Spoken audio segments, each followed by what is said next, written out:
Analizamos el avance de la contraofensiva ucraniana en su territorio, que ha obligado a los rusos a retroceder. Esto, aunque Rusia aseguró que sus fuerzas de misiles y artillería lanzan ataques masivos contra las unidades ucranianas en todas las direcciones operativas, incluido el este y el sur, como lo estábamos hablando precisamente con Marta.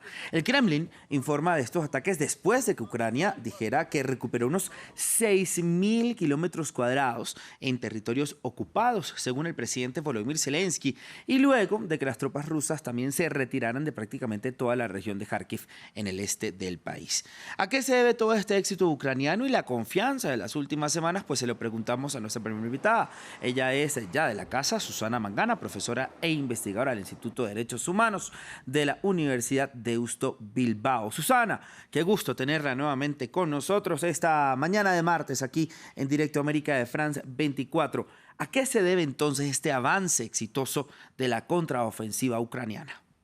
El gusto es mío, Raúl, y efectivamente hoy los diarios internacionales recogen lo que han sido las ganancias de esta contraofensiva ucraniana, que no supo ser vista a tiempo por los altos cargos militares rusos. Es decir, no pudieron calibrar qué significaba que Zelensky estuviera desplegando tantas brigadas en el norte, en Kharkiv, en el noreste realmente de Ucrania. Con lo cual hoy se felicitan y se congratulan aquellos que son aliados de Ucrania, pero la guerra todavía está lejos de terminar. Por ahora lo que sabemos es que la moral de los rusos se va minando y que evidentemente demuestran fallas, sobre todo fallas a nivel de inteligencia, porque no supieron justamente ver qué estaba ocurriendo y qué ofensiva les estaban preparando. De otra manera, también hay que recordar que quizás no son los mejores soldados rusos los que están desplegados en el territorio ucraniano. Supieron asestar duros golpes a los militares ucranianos al principio de la guerra. Llevamos ya 200 días, Raúl, pero evidentemente Zelensky ha hecho muy gran papel, muy buen papel a la hora de exigir armas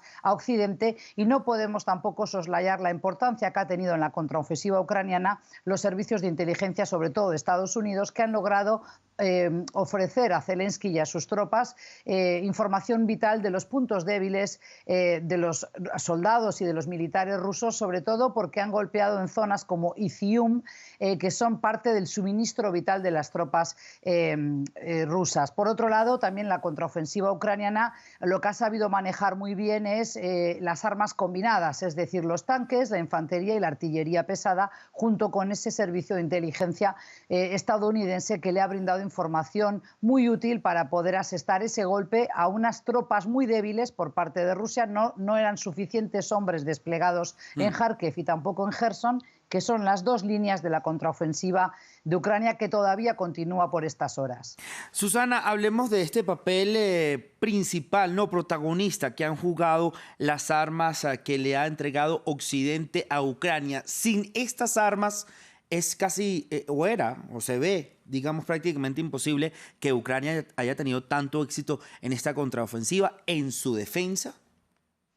Es cierto, obviamente que también han pasado ya 200 días de guerra y, por tanto, además de brindar armas, han brindado personal militar occidental de varias naciones de Europa, sobre todo, y de Estados Unidos, que han entrenado a los militares y a los ciudadanos ucranianos que se han unido al frente, porque han tenido que hacerlo, no solo porque son patriotas, pero también porque se les ha obligado, ¿verdad? Hay que recordar eso. Y, por tanto, ahora sí ya tienen varios meses de entrenamiento militar, y todo eso combinado ha hecho que finalmente hayan asestado este duro golpe a las tropas rusas, pero que no podemos cantar victoria, insisto. Creo que por delante tenemos 3 meses muy importantes en los que también se va a definir cómo queda la recomposición de fuerzas, y sobre todo hay presión creciente en el Kremlin para que realmente Putin admita que no es una operación militar especial en Ucrania, sino que es una guerra, porque no ha enviado por ahora tampoco a todo, o no ha hecho un despliegue como hubiera hecho antaño la Unión Soviética, con lo cual también eso, junto con que no hay un recambio, no ha habido oportunidad de que estos soldados rusos puedan descansar y recuperarse de estar en el frente,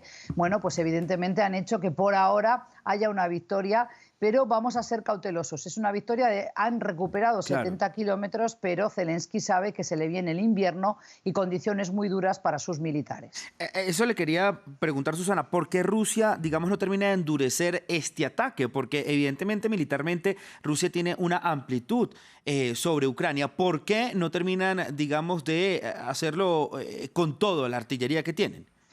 Bueno, hay distintas posiciones también, como leía la compañera antes de darme paso a Sí, mí, Raúl, yo creo que tiene que ver mucho con la posición ideológica de muchos países y después lo que trasciende, ¿verdad? Pero yo suscribo la opinión, fíjate, del líder checheno Kadyrov, que obviamente es afín al Kremlin y a Putin, que denuncia y ha criticado muy duramente en las últimas horas a los puestos de mando, a los militares rusos, porque entiende que ha habido fallos graves, colosales, en cuanto a inteligencia. ¿Qué pasa? Putin también no se puede, no, o no se podía permitir aparentemente un despliegue brutal de todas sus fuerzas allí, porque sería admitir ante su propia ciudadanía que no era solo una operación militar, sino que era una guerra a gran escala contra un pueblo hermano como ha sido el pueblo ucraniano. Por más que ahora esa hermandad ha quedado indefinidamente dañada y pasarán generaciones antes de que pueda recuperarse moralmente y socialmente de esta herida que está causando la guerra entre los dos pueblos, ¿verdad? Una herida que sí. sabemos que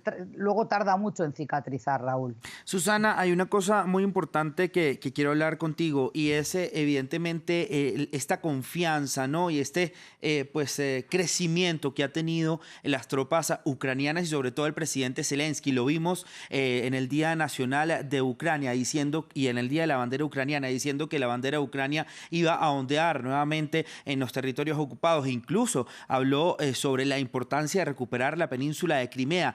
Digamos, ¿por qué el presidente Zelensky tiene todo esto? Luego estamos viendo esta exitosa contraofensiva. ¿A qué se debe, Susana? ¿Realmente, además, se puede lograr? O sea, digamos, el presidente Zelensky puede liberar a todo su territorio de los rusos. ¿Esto es posible?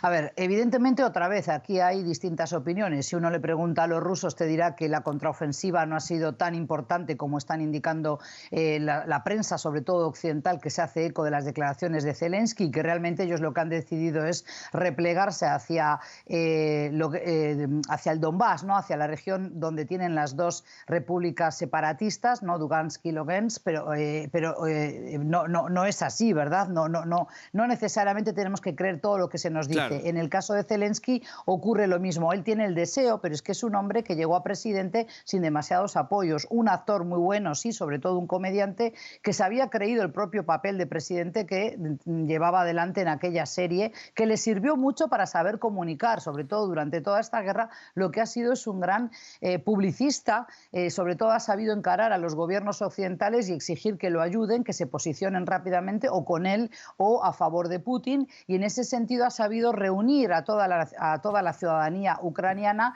que evidentemente no quiere volver a estar bajo control o dominio de los rusos, inclusive aquellas zonas como Sumi, por ejemplo, que eran rusófilas o que tenían mucha población que habla ruso en su día a día. Hoy, evidentemente, muchos de ellos también se sienten engañados, traicionados por Putin. Ahora, ¿es posible creer y es factible que va a recuperar todo el territorio de Ucrania? Pues claramente que no. Va a tener que sentarse a negociar con Putin, pero evidentemente esa negociación o el apalancamiento negociador del presidente Zelensky será diferente si realmente recupera territorios importantes como la ciudad de Jersón hacia el sur o Kharkiv, por ejemplo. Eso le va a dar otra dinámica a esa negociación con Putin, pero que por ahora no sabemos si hay disposición de ambos presidentes a negociar, Claro. porque mientras Zelensky crea que puede seguir avanzando con sus tropas y reciba más armas y reciba adiestramiento de Occidente, Sí. continuará con la contraofensiva, y mientras Putin no sea asesorado por sus generales y le digan, mira, no, es hora de negociar porque los soldados tienen la moral baja, porque no podemos redesplegar con rapidez las Sí. tropas en esas zonas donde nos están combatiendo y vamos a perder incluso ciudades vitales para el suministro de esas tropas, como puede ser Izium, como yo decía hace poco, Sí. hace pocos minutos, pues entonces Putin seguirá también castigando a Ucrania, como ya viene haciendo, golpeando donde duele, que es dejando sin luz, sin electricidad a la Claro. población.